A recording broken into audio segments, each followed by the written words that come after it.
డబ్బులు ఎంతైనా కడతారు కానీ హెల్మెట్ మాత్రం పెట్టుకోరు.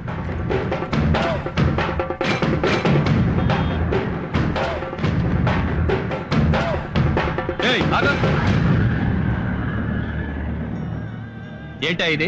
దున్నపోతులా ఉన్నావు, ముండి మొలతో రోడ్డు మీదకి వస్తావా?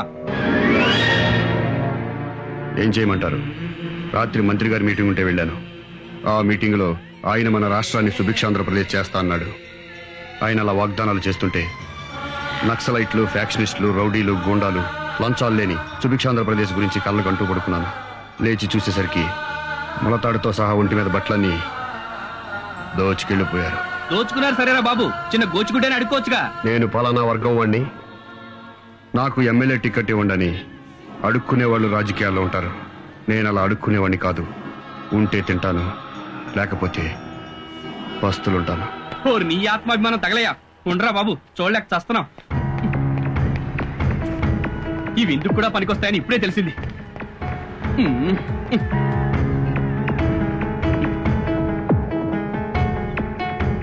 పోరా బాబు, పో పో.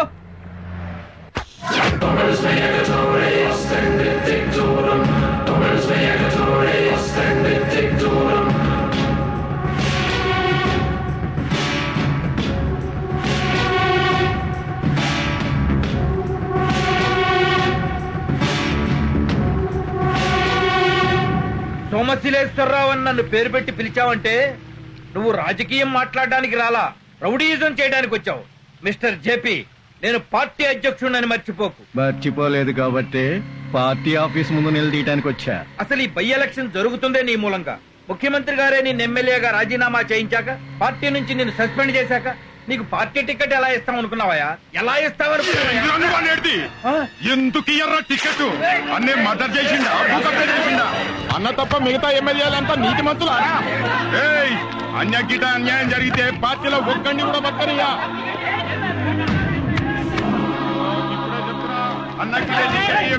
చెత్త రాజకీయాలు. అందుకే నేను 25 ఏళ్లలో ఒక్కసారి కూడా ఓటేయలేదు.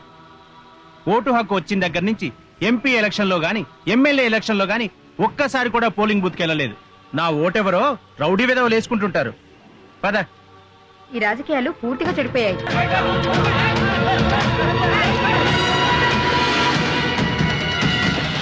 రాష్ట్ర ఎమ్మెల్యేలు మొత్తం మా అధ్యక్షుడి మీద జరిగిన దాడిని ఖండిస్తున్నాం. మా నాయకుడిని పట్టుకుని రోడ్డు మీద కుక్కను కొట్టినట్టు కొట్టే ఊరుకుంటా? అందుకే ఖండిస్తున్నాం. అరే, పార్టీ ప్రెసిడెంట్ ఆయన్నే కొడితే ఇంక మా సంగతి ఏంటి? ఏదైనా కోపంటే 4 మాట్లాడమను, అక్క చేరకపోతే బూతులు తిట్టమను, దులుపుకొని వెళ్ళిపోతాం. అంతేగాని ఇలా కొట్టడం ఏంటి? ఈ గూండా రాజకీయాన్ని మేము ఖండిస్తున్నాం. అందుకే నేను దీన్ని తీవ్రంగా ఖండిస్తున్నా. మరి నేనన్నదేంటి? ఖండిస్తున్నాననే కదా. నువ్వు మామూలు ఖండించావు, నేను తీవ్రంగా ఖండించాను. ఖండించుకో. ఎప్పుడైతే ఒక రౌడీ వెధవ నా చొక్కా పట్టుకున్నాడో అప్పుడే పార్టీ అధ్యక్షుడిగా నేను చచ్చిపోయాను. నా రాజకీయ జీవితం చచ్చిపోయింది. అన్నా, మీ ఫ్యాన్ అంటన్నా మిమ్మల్ని కలవటానికి వచ్చాడు. ఈ సోమశిలేశ్వరరావు సచ్చాడని చెప్పు, సచ్చాడని చెప్పరా పోయి. ఇలాంటి అవమానాలు దేశ రాజకీయాలకు కొత్త? మహానాయకురాలు ఇందిరాగాంధీని అన్యాయంగా చంపలేదా? నాయకుడన్న తర్వాత సత్కారాలుంటాయి, చిత్కారాలుంటాయి. జరిగిన గొడవ తెలిసి పలకరించడానికి వచ్చుంటాడు. నువ్వు రమ్మనవా? అక్కడ పెట్టెళ్ళు. ఎల్లవయ్యా, నీ తర్వాత చూస్తాగా, వెళ్ళు. అబ్బా, ఈ టైంలో తప్పొద్దయా, నువ్వు వెళ్ళు. ఓరి మగడా, నేను చూస్తానన్నాగా, నువ్వు వెళ్ళరా. సరే, ఆ బంగారం ఏంటో నువ్వు తెచ్చింది చూపించు. ఏం తెచ్చావురా? స్వీటులు తెచ్చావా? నా ఫోటో ఏదన్నా తెచ్చావా? మీరు ఆ మధ్య పాదయాత్రకు వెళ్లారు కదన్నా, వాళ్ళు మీతో పాటు ఫోటో దిగుంటాడు, అది తెచ్చుంటాడన్నా.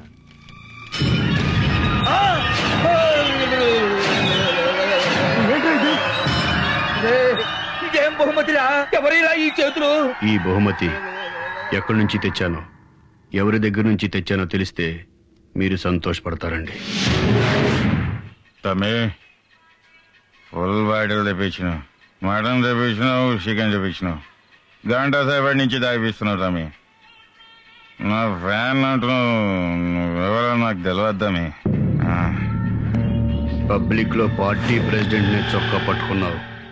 నువ్వు గ్రేట్ మీద సూపర్ అన్నా, అందుకే నువ్వంటే నాకు చాలా ఇష్టమన్నా. అన్న గురించి షర్ట్ పట్టుకున్నాడు ఏంటమ్మి? కాళ్ళు చేతులు ఏదైనా బాగా చేసుకుని తాగేస్తాం బాగా చేసుకుని అన్నా అన్నా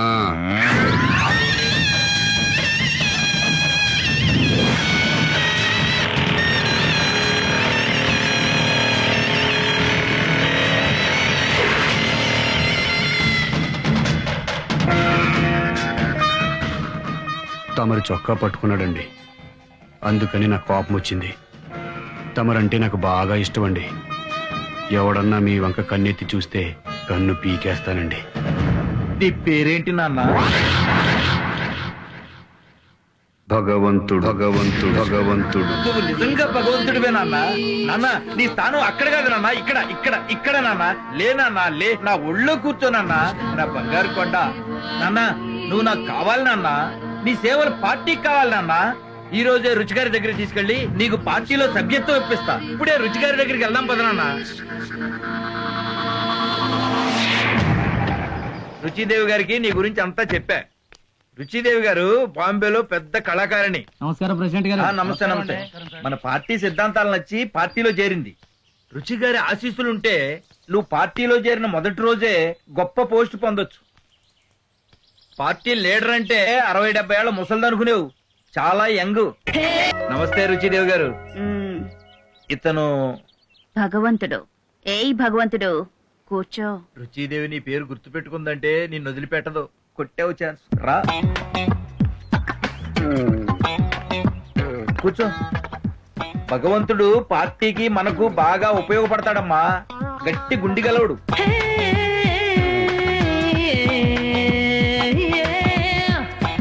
లే రాజా, ఉఠో.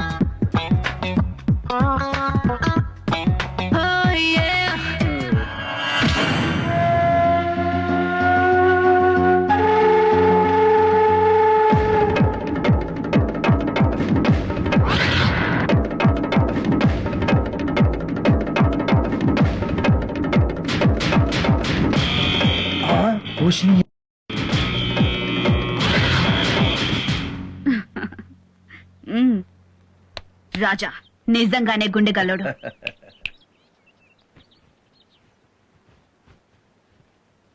ఈ క్షణం నుంచి భగవంతుడు మన పార్టీకి joint secretary. Best of luck Raja.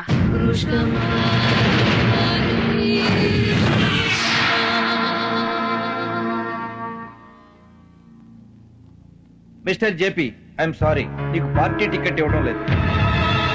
Party నిర్ణయం అదే, రుచిదేవి గారి నిర్ణయం కూడా అదే. రుచిదేవి, ఆఫ్టర్ ఆల్ మీ రుచిదేవి ముంబైలో స్టేజీల మీద భరతనాట్యం చేసేది. భరతనాట్యం అటువంటి కళాకారుని పార్టీలో విఐపి కాంగాలేంది నేను ఎమ్మెల్యేగా పనికిరానా? నువ్వు నీ పార్టీ నీ టిక్కెట్ నువ్వు వాళ్ళతో బరాబర్. ఇండిపెండెంట్ గా నిలబడి గెలుస్తాను. ఇండిపెండెంట్ గా నిలబడి గెలుస్తాను. ఇండియాలో ఉన్న పార్టీలన్నీ సపోర్ట్ చేసినా నిన్ను గెలవనివ్వను. పార్టీ తరఫున కుక్కను నిలబెట్టినా నీ మీద గెలిపిస్తా.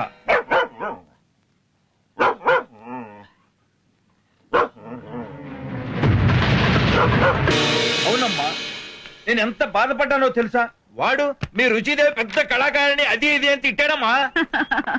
మిస్టర్ రావ్, రాజకీయాల్లో బూతులు తిట్టని నాయకులుంటారేమో కాని తిట్లు తినని నాయకులుండరు.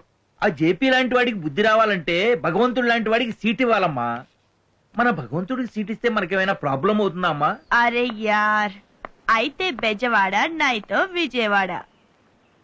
ఒకడికి భయపడ్డాం మన హిస్టరీలో లేదు గాని ఎమ్మెల్యే టికెట్ భగవంతుడికి డిక్లేర్ చేయండి. నీకు టికెట్ ఇచ్చిందంట కదా తమ్మి. సీటు జేపీ అన్నకిస్తే ఆయనకే పని చేస్తుంటే తమ్మి. నేను సిన్సియర్ సీనియర్ పార్టీ కార్యకర్తని. గురువు పార్టీ మార్చినట్టు నేను పార్టీ మార్చను తమ్మి. నీకోసమే పని చేస్తా తమ్మి. అన్నా తమ్మి, నిన్ను గెలిపిస్తా తమ్మి. తమ్ముడు, అన్నా మొన్న నా చొక్కా పట్టుకున్నప్పుడు కూడా నీ చేతులు బానే ఉన్నాయి కదా, ఇప్పుడు ఏమైనా? మొన్న తమ్మి దాగిపించిండన్నా. అక్కడనే దాగి నిద్రపోయినన్నా.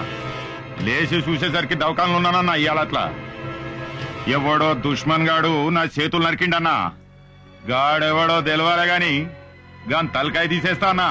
ముందు నీ ఎలక్షన్లు చూసుకుందామన్నా. భగవంతుడు భగవంతుడు భగవంతుడు.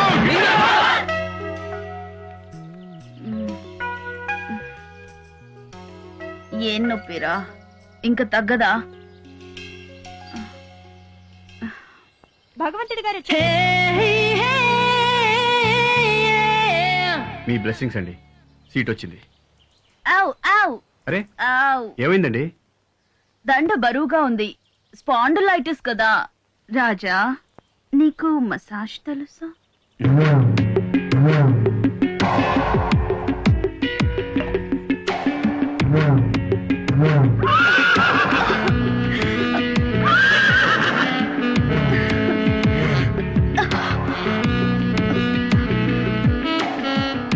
ఏ రాజా, మా గర్ల్స్ చేస్తుంటే పెయిన్ తగ్గలేదు, నువ్వు చేస్తుంటే కొత్త పెయిన్ వస్తుంది.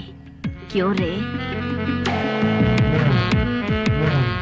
ఏ రాజా, ఎలక్షన్ లో ఎలా గెలుద్దాం అనుకుంటున్నావు? నా దగ్గర ఒక ఐడియా ఉందండి. ఓటర్కి 100-200 ఇస్తామంటాం, మనకు ఓటేస్తామంటారు. ఆపోజిషన్ వాడు 300 ఇస్తే వాడికి ఓటేస్తామంటారు. జనం ఇద్దరి దగ్గర డబ్బులు తీసుకుని ఓటు ఎవరికేస్తారో తెలీదు. అందుకే మనం ఎక్స్ఎమ్మెల్యే ఓపెన్ వేలం పాటలో ఓటర్లను కొనుక్కుందాం. అప్పుడు ఆ ఓట్లన్నీ కన్ఫర్మ్ గా మనకే వస్తాయి. మరి మిడిల్ క్లాస్ ఓట్లు? మిడిల్ క్లాస్ ఓట్లు రావడం చాలా ఈజీ అండి. అవి సానుభూతి ఓట్లు. వాగ్దానం చేస్తే పడిపోతారు. ఫ్రీగా అన్ని ఇస్తామనగానే ఓట్లన్నీ ఒక పార్టీకేసి గెలిపించారు. అలాగే మనం ఒక వాగ్దానం పడేస్తే మిడిల్ క్లాస్ ఓట్లన్నీ మనకే వేస్తారు. ఇక మిగిలింది రిచ్ ఫ్యామిలీస్. వాళ్ళల్లో ఓట్లేయడానికి వచ్చేవాళ్ళు 10-20% కంటే ఎక్కువ ఉండరు. అందుకని వాళ్ళ గురించి పట్టించుకోవాల్సిన అవసరం లేదు. ఏమండి, జేపీకి ఫోన్ చేస్తారా? Hi JP darling, how